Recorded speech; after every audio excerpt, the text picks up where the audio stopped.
जय हिंद दोस्तों, स्वागत है आपके अपने channel A R defence class में। मैं हूं आपका दोस्त बी के जोशी।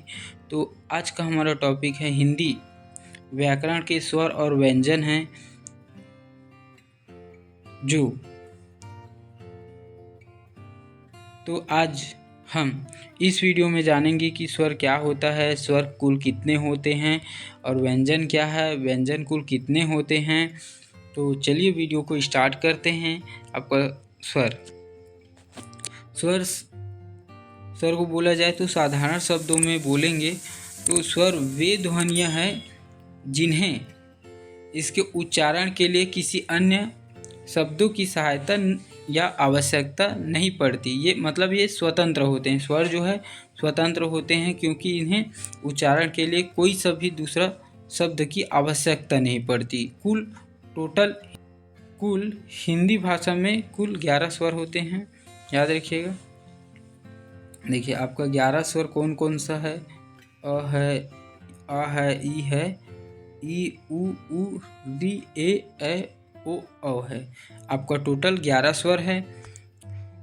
और देखिए इसी में आपका जो री है, आपका री जो है अर्ध स्वर माना जाता है क्योंकि इसे स्वर में शामिल नहीं किया गया है। हिंदी में री और ली का प्रयोग नहीं होता। अम और आहा को भी हिंदी स्वर नहीं गिना जाता और अम को अनुस्वर कहते हैं और आहा को विसर्ग कहते हैं। आप याद रखिएगा, अम को अनुस्वर और आहा को विसर्ग कहते हैं।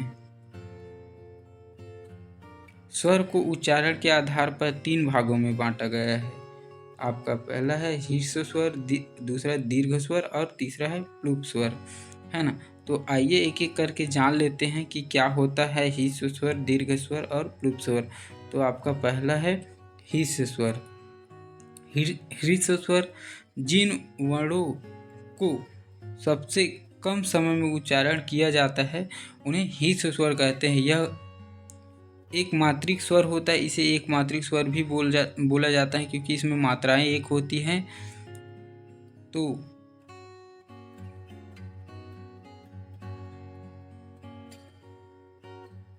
ह्रस्व स्वर, आपका ह्रस्व स्वर को लघु स्वर भी कहते हैं और मूल स्वर के नाम से भी जाना जाता है।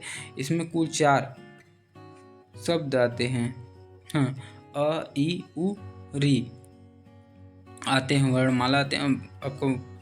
तो री प्रयोग केवल संस्कृत के तत्सम शब्दों में किया जाता है। री का प्रयोग संस्कृत के तत्सम शब्दों में किया जाता है, जैसे कि ऋतु, ऋषि, कृषि आदि, है ना।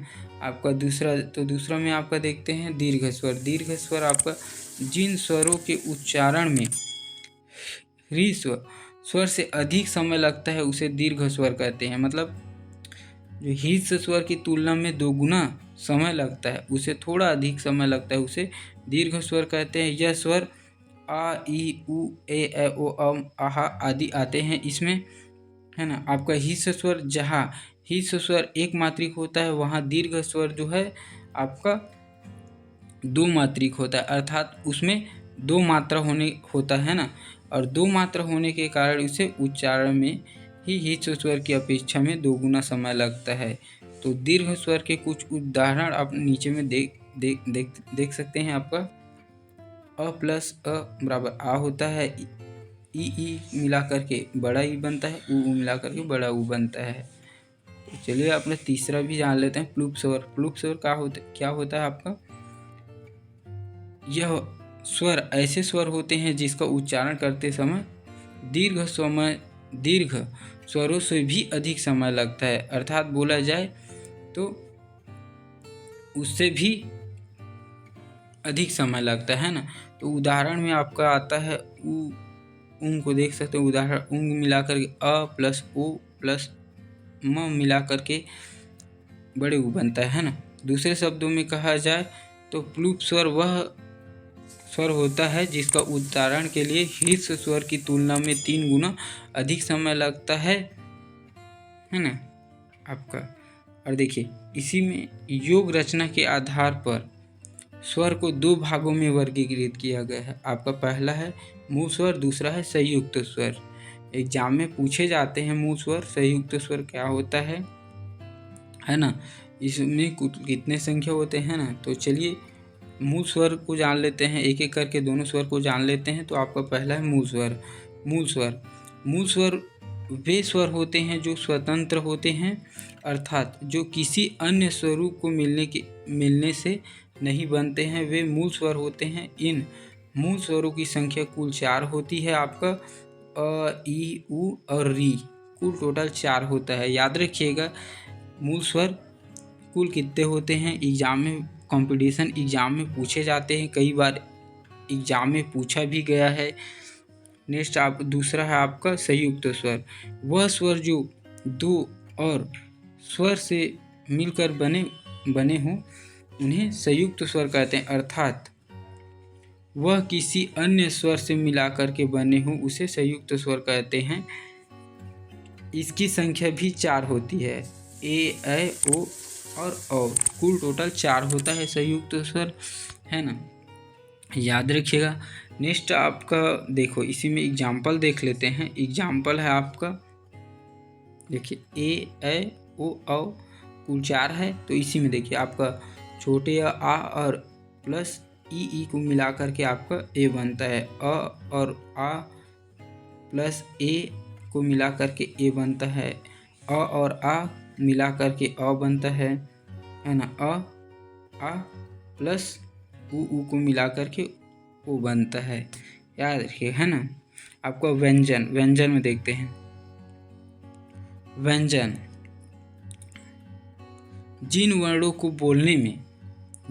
को बोलने के लिए स्वर की सहायता लेनी पड़ती है उसे व्यंजन कहते हैं। या साधारण शब्दों में कहा जाए तो व्यंजन उन वर्णों को कहते हैं जिनके उच्चारण के लिए स्वर वर्णों की सहायता होती है ना। आपका हिंदी वर्णमाला में कुल टोटल आपका 41 यानी कि 41 व्यंजन हैं, जो कुछ नीचे में लिखे गए एग्जाम्पल आप देख सकते हैं। क है, ख है, ग है, घ है, च, छ है, ज है, ठ है, ट है, ड है, ढ है, अड़ है, त है, थ है, द है, ध है, न, ब है, भ है, म है, र है, ल है, व है, स है, उन के स है, स है, ठ है, ज्ञ है, अक्षर आदि। इस प्रकार से आपका टोटल 41 व्यंजन की